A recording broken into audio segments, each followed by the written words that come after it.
G'day trendsetters, Stuart here on a fabulous Saturday morning in my backyard, or also known as my veggie garden.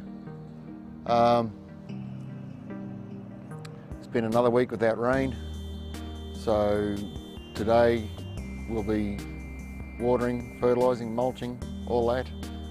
And I've also got some compost bins I want to reorganise. They're taking up a little bit, well, they're taking up some space that I want to try and reclaim so I can plant some more stuff in there. So, let's get cracking.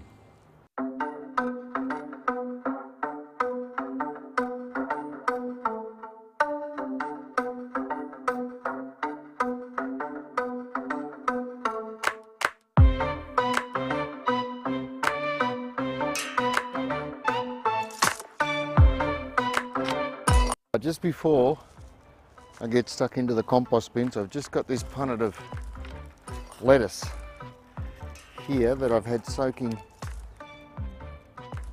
in the sea salt wetting agent. So they're ready just to slip out. But before I do, I just want to add some blood and bone. Any old blood and bone will do. This is supposed to have added potash, which is standard. Blood and bone doesn't normally have. Lettuce don't really need potash, but it's not going to hurt it either way. Now, what else was I going to say?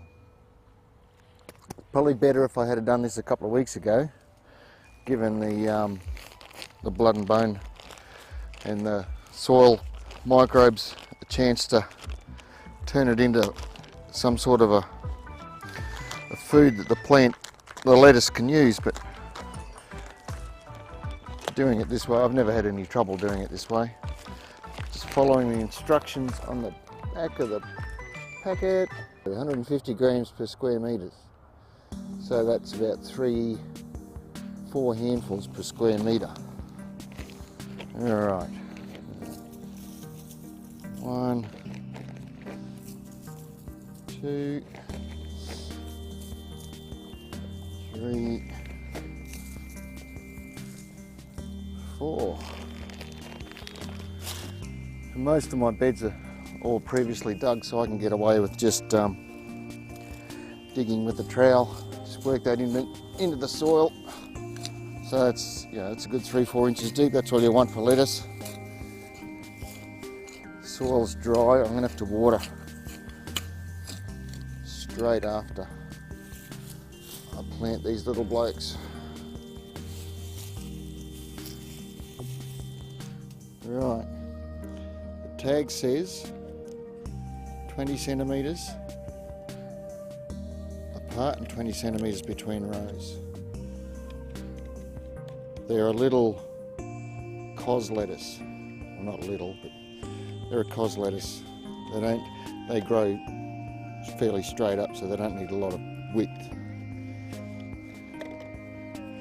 Again, just 2 fingers. Pull the dirt back, 3 fingers. This is a bit crumbly, the sand. That, to me, is 20 centimetres. There you go. Easy peasy. If you want to alternate your rows a little bit, that gives them a little bit more growing space. You can have your rows just a little bit closer because you're not trying to grow on top of each other, you're alternating. There you go. I'll water those in, then I'll start on these compost bins. That's just the soil wetting agent water I had the seedling soaking in. Waste not, want not. Righto, trendsetters. This is the compost, my compost area. I use these Gedye, or Gedye, I'm not sure how to pronounce it, compost bins. I've got 3 of these larger ones. I think they're 65 litres. So there's 1, 2, 3, and then I've got a little, I think it's 50 litres. So that's where all the finished compost ends up. is in this one. Now what I want to do today, this one here, the first one, the biggest one, is taking up valuable garden real estate, and I need to move it to where the one at the back is. The one at the back, I need to move it where the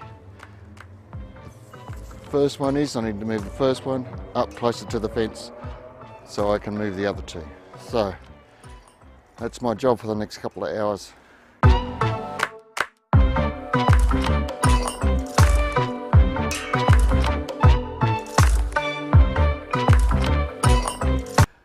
Well, that went better than I thought. That's where I want the 3 bins. I've got this out of the first bin, and it's half full of pretty good compost there, so I'll scrape all this new stuff off. I'll get this nice compost into the second bin there, and then I'll start working filling up the first one. I've got 2 bags of horse manure there. I'll mix it in with this stuff. After a while it breaks down. It takes quite a long time to get 1 bin of compost at the end there. It'd probably take me all summer to fill that up. So it's not a highly productive system. Well, not highly productive. It's hard to produce quantity, I should say that. I like the way the Gedye bins work.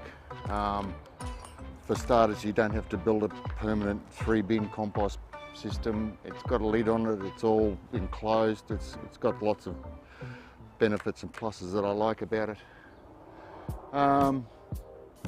It's not a proper hot composting system or a coal composting system. It's kind of halfway in between.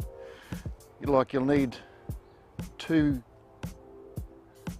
broken down bins from the first one to fill the second one, and that'll break down by half, and you'll put that in the third. So you need 4 of these, 8 of these, to get one at the end, and that'll break down by half and only half fill that's what I call the storage bin, the last one. So you need 16 of these to get one of those. That's not a bad ratio. Anyhow, I've got a lot of mess around here to clean up, so I better get cracking. Thanks for watching. If you want, leave a comment in the comment section below. Any questions, I'm happy to ask. Any advice, I'll take that too. And subscribe and like if you will, and I'll see you in the next video. Cheers and thanks for watching.